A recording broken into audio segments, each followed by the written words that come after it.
30 পারা কোরআন যদি পড়তে না পারো, কোরআন শরীফের প্রথম সূরা প্রথম পৃষ্ঠা এই সূরাটা প্রায় মানুষ মেয়ে ছেলে বেড়া ছেলে জানে। তাই বলি ভাইরা বাবাজিরা, কোরআন যদি না জানো, কোরআনের সূরা ফাতিহা পড়তে পারো, প্রত্যেক দিন দিনের বেলা টাইম না পাও, রাতের বেলা টাইম পাও, ঘুমের বিছানায় আপনি শুয়ে শুয়ে ওই সূরা ফাতিহা যদি 5, 10, 20 বার পড়তে থাকেন, তাহলে প্রত্যেক দিন কোরআন পড়া হলো। আপনি যখন কবরে ঢুকবেন, ওই সূরা ফাতিহা পড়ার আমলের ওসিলায় আল্লাহ তাআলা আপনার কবরের আযাব হারাম করে দেবে। বলুন সুবহানাল্লাহ। তাহলে আজ থেকে সূরা ফাতিহা তেলাওয়াত করব তো ইনশাআল্লাহ। সবাই কোরআন পড়তে যাবে। সূরা ফাতিহা, সূরা ফিল, সূরা ইখলাস, সূরা কাউসার, সূরা নাসর, সূরা লাহাব, সূরা কাফিরুন, যে যা জানেন, সূরা নাস, সূরা ফালাক, সব কোরআন পড়া হলো। কেউ কোরআন থেকে বাইরে নেই, সব কোরআনের মধ্যে আছে। ওইটুকুই পড়ে আমল করুন, ওইটুকুর ওসিলা আপনি নাজাত পাবেন। হাদিস শরীফে নবী বলেছেন, আল্লাহ নবী বর্ণনা দিচ্ছেন কবর দ্বিতীয় নম্বরে, আবার আওয়াজ দিয়ে বলছেন, ও দুনিয়ার মানুষেরা, আমার ঘরে তোমাদের আসতে হবে। আমার ঘরে আসার পূর্বে তোমরা আলো নিয়ে আসবে, বাতি নিয়ে কবরে ঢুকবে। কবর বলছে আলো বাতি নিয়ে ঢুকবে।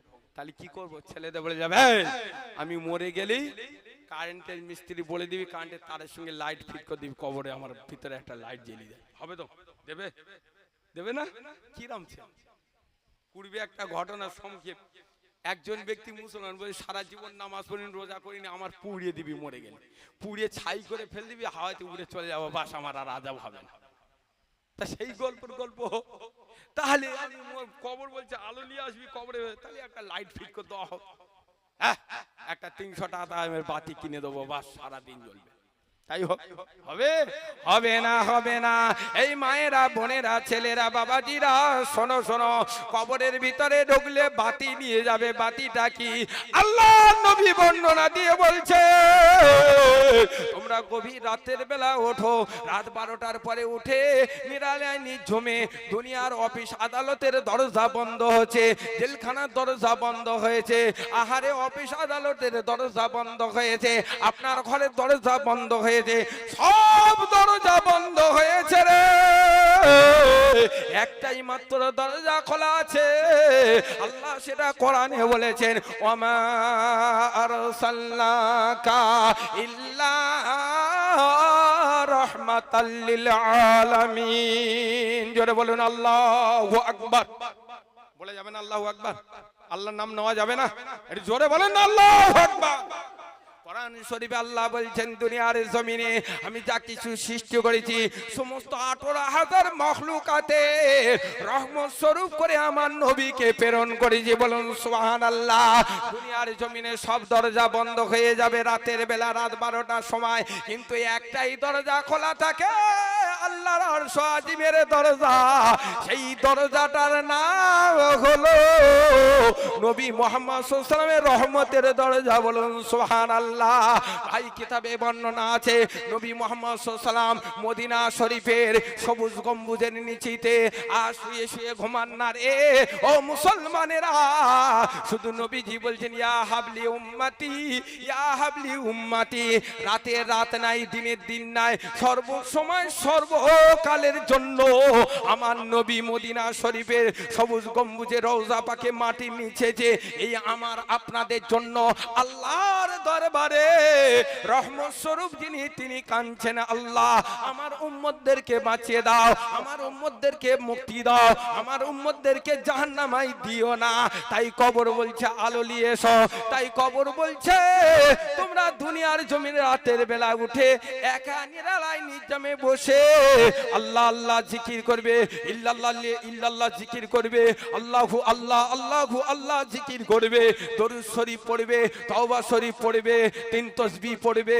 আহারে শুধু তাই নয়, তোমরা কবরের আযাব থেকে বাঁচার জন্য কিছু নফল ইবাদত করবে, তাহাজ্জুদের নামাজ পড়ে আল্লাহ পাকের দরবারে মহান আল্লাহ তাআলার কাছে জানাবেন, আল্লাহ আমার নেক আমলের বিনিময় আমার কবর অন্ধকার দূর করে দিয়ে কবরটা জান্নাতি আলোয় আলোকিত করে দেন, আযাব জাহান্নাম বাঁচাবেন। এইভাবে দোয়া চাইতে থাকুন, এই আমলের বিনিময় আপনার কবর হয়ে যাবে আলো।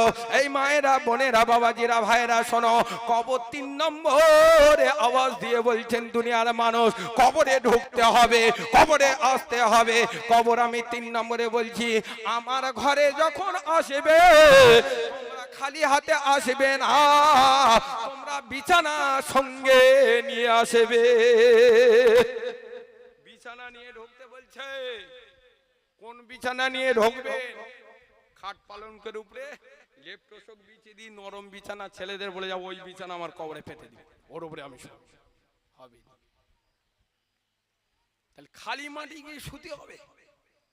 এখন কবর দিতে গেলে তো পানি উঠছে, পানি ছেঁচে পানিতে ভেসে দিচ্ছে, আধ ঘন্টা পরে কবর তো ভেসে গেল, পানির উপরে শুয়ে দেবে, কাদার উপরে শুয়ে দেবে। কবর বলছে বিছানা নিয়ে যেতে হবে। তো বিছানা কি বিছানা নেবে? ভাইরা আমার, বাবাজিরা, কবর বলছে বিছানার সঙ্গে নিয়ে আসবে। নবীজি বর্ণনা করে বলছেন, এই উম্মতেরা তোমরা খালি হাতে কবরে ঢুকবে না। তোমার জীবনে যত ভালো ভালো কাজ করবে, যত নেক আমল করবে, ওই নেক আমল নিয়ে কবরে ঢুকবে। কবর আবার 4 নম্বরে আওয়াজ দিয়ে বলছেন, ও দুনিয়ার মানুষেরা, আমি হলাম কবর কঠিন জায়গা, আযাবের জায়গা। আহা দাউ দাউ করে আমার ঘরে আগুন জ্বলবে, আগুন জ্বালাবার জায়গা, এই জায়গায় বাস করতে হবে দুনিয়ার মানুষের। শোনো শোনো, তোমরা দুনিয়ার জমিন ছেড়ে যখন আমার ঘরে ঢুকবে, তবে তোমরা ভয়ে রেখো, আল্লাহর ভয়ে রেখো। আমি হলাম কবর, আমার কবরের মধ্যে বিশাল বড় বড় সাপ আছে, বিশাল বড় বড় বিছা আছে।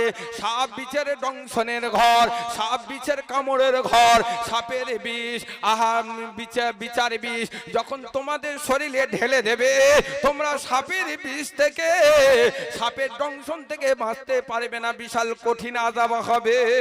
আমি হলাম সাপ বিছের দংশনের ঘর, তোমরা সঙ্গে নিয়ে আসবে। সাপ বিছের দংশন থেকে বাঁচতে হলে, তোমরা বিষ থেকে বাঁচতে হলে, তোমরা কিছু ঔষধ সাথে করে নিয়ে আসবে। সাপ বিছের ঔষধ নিয়ে যেতে বলে, তাহলে কি নেবো? এখন সাপে কামড়ালি তো এখন ওই বাসন্তীর হাসপাতাল, কেন হাসপাতাল নিয়ে যাচ্ছে, ভ্যাকসিন দিচ্ছে, ইঞ্জেকশন দিচ্ছে, 25,000 টাকা দামের একটা ভ্যাকসিন। তাহলে ছেলেদের বলে যাবো, এই আমি মরে যাবার পরে গোটা কত ভ্যাকসিন আমার গায়ে গিতে দিস, ইঞ্জেকশন গিয়ে দিস, হবে? কাজ হবে না। ওই ভ্যাকসিনে, দুনিয়ার ভ্যাকসিনে কাজ হবে। তাহলে কি ভ্যাকসিন নেবে? নবীজি হাদিস শরীফের মধ্যে বর্ণনা করে বললেন, ও দুনিয়ার মানুষেরা শোনো শোনো, মৌতের পূর্বে তোমরা রাতের অন্ধকারে দিনের আলোতে যখন সময় পাবে, চায়ের দোকানে বসে আড্ডা মারবে না, গল্প করবে না, তাস খেলা করবে না, ক্যারাম বোর্ড খেলবে না, জুয়া খেলা করবে না, ফ্রি ফায়ার খেলবে না। তোমরা ওই সময় নষ্ট না করে, ওই সময় আল্লাহর ঘর আল মসজিদ বাইতুল্লাহ, ওই ঘরে যাবে। নাচো তোমাদের নিজেদের আরাম করার ঘরে গিয়ে বসে বসে তোমরা পড়ো সবাই বিসমিল্লাহির রহমানির রহিম। এই বিসমিল্লাহির রহমানির রহিম যত 1000 বার পড়বে, যত বেশি বেশি প্রত্যেক দিন পড়বে, এই বিসমিল্লাহির রহমানির রহিম পড়ার ওসিলায় কবরের ভিতরে তোমাদের সাপ আর বিছে দংশন করবে না। জোরে বলা যাবে। ও মুসলমানেরা, কবর এবার 5 নম্বর ভাবে আওয়াজ দিচ্ছে। 5ম বারের মধ্যে কবর বলে দিচ্ছে, আমি হলাম কবর, আমি একা থাকার ঘর, আমি বড় কঠিন জায়গা, আমি বড় আযাবের জায়গা, আমি বড় জাহান্নামের আগুন দাউ দাউ করে জ্বলছে আমার ঘরে। এই দুনিয়ার মেয়ে ছেলেরা, এই দুনিয়ার বেটা ছেলেরা, আমার ঘরে আসতে হবে। আমার ঘরে মুনকারে নেকি 2টো ফেরেশতা আছে। ওই মুনকারে নেকি ফেরেশতারা কবরে ঢুকলে মাত্র বলবে, মান রব্বুকা ওমান নবিয়ুকা ওমান দীনুকা। এই 3টে কথা আরবিতে বলবে। এই মুসলমানেরা, ওই 3টে কথার জবাবটা তোমরা আরবি ভাষায় তৈরি করে আর কবরে ঢুকবে, নচেত বিপদ। কি বুঝলেন? সব সাবধান। 3টে ভাষা জবাব তৈরি করে নিয়ে আসতে হবে। মান রব্বুকা মান দিনুকা ওমান নবিয়ুকা বলতে হবে, জবাব দিতে হবে। ওইটা তৈরি করে তোমরা কবরে ঢুকবে, তোমাদের নাজাত আছে।